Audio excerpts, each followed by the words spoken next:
नमस्कार बंधुरा आबारो आज के चले एसेछि आरेकटी नतून रेसिपि निये।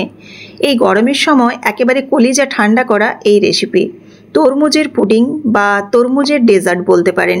তো এই রেসিপিটি যতটা দেখতে সুন্দর খেতেও কিন্তু ততটাই সুন্দর, বাচ্চারা কিন্তু ভীষণ পছন্দ করে। তো চলুন দেখে নিই এই রেসিপিটি কেমন হয়েছে। তো দেখুন কতটা সুন্দর আর একদম ঠান্ডা ঠান্ডা ফ্রিজের থেকে বের করা এই রেসিপি।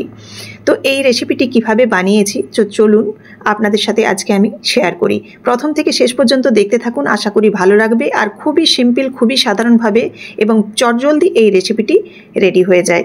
তো এর জন্য প্রথমে আমি দেখুন নিয়ে নিচ্ছি এখানে একটা তরমুজ। তরমুজটাকে আমি মাঝামাঝি করে দুভাগে ভাগ করে নিলাম।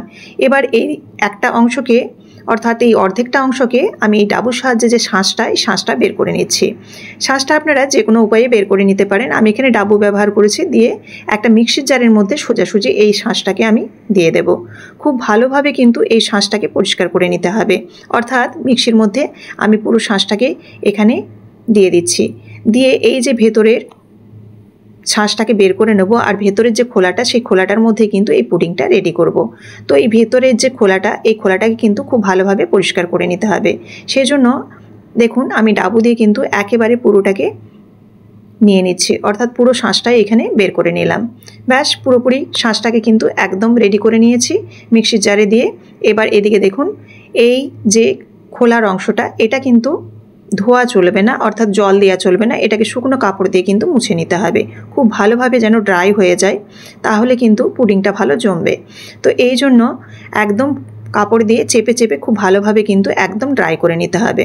ব্যাস রেডি হয়ে গেছে। আমি একটা বাটির উপরে বসিয়ে দিলাম, যাতে এই যে খোলার অংশটা এটা কিন্তু উল্টে না যায়, সেজন্য এরকম একটা বাটির মধ্যে বসিয়ে দিয়েছি। এবার দেখুন মিক্সির জারে আমি ব্লেন্ড করে নিলাম। ব্লেন্ড করে নেওয়ার পর এবার ছাঁকনি দিয়ে কিন্তু ছেঁকে নেব। ছাঁকনি দিয়ে এবার এটাকে খুব ভালো করে ছেঁকে নিচ্ছি। এরকম হাতা দিয়ে কিন্তু একটু নাড়াচাড়া করলে এই জুসটা বেরিয়ে আসবে আর বীজগুলো আলাদা হয়ে যাবে। তো এইভাবে আমি পুরোটাকে কিন্তু এই যে পাত্রটা, এই পাত্রটাই কিন্তু আমি পুডিং বানাবো, সেজন্য এই পাত্রটার উপরেই কিন্তু আমি ছেঁকে নিলাম। রেসিপিটি খুবই সহজ, খুবই সিম্পল, আর বাচ্চারা এই রেসিপিটি ভীষণই পছন্দ করে আর ভীষণই কালারফুল। তো আপনারা এরকমভাবে অবশ্যই একবার হলেও বানিয়ে দেখতে পারেন।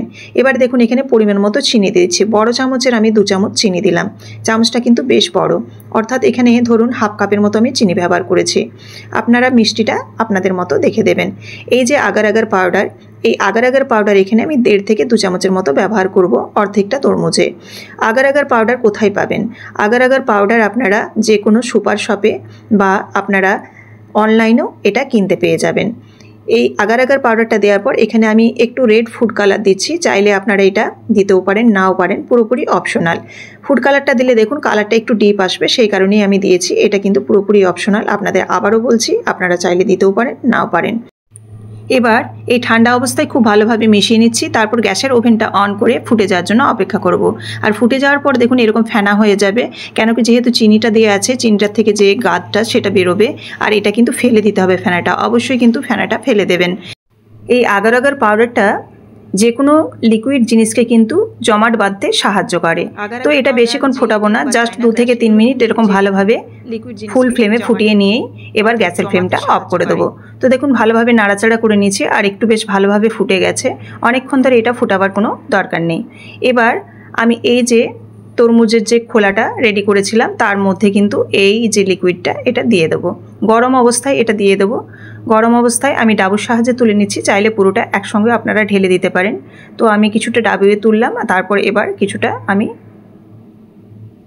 একসাথে ঢেলে দিচ্ছি। ব্যাস এটা এবার আমি অপেক্ষা করব মোটামুটি 2 থেকে 3 ঘন্টা। এটা নর্মাল টেম্পারেচারেই কিন্তু জমাট বেঁধে যাবে, কিন্তু যেহেতু আমরা ঠান্ডা ঠান্ডা খাবো সেজন্য কিন্তু আমি ফ্রিজে 3 থেকে 4 ঘন্টা রেখে দিয়েছিলাম ঠান্ডা হওয়ার জন্য। এবার দেখুন ফ্রিজ থেকে আমি 4 থেকে 5 ঘন্টা পর বের করে নিয়েছি। আর বের করে নেওয়ার পর একদম কিন্তু জমে গেছে আর একদম দেখুন জেলির আকারে। খেতেও যতটা সুন্দর, দেখতেও কিন্তু ততটাই সুন্দর।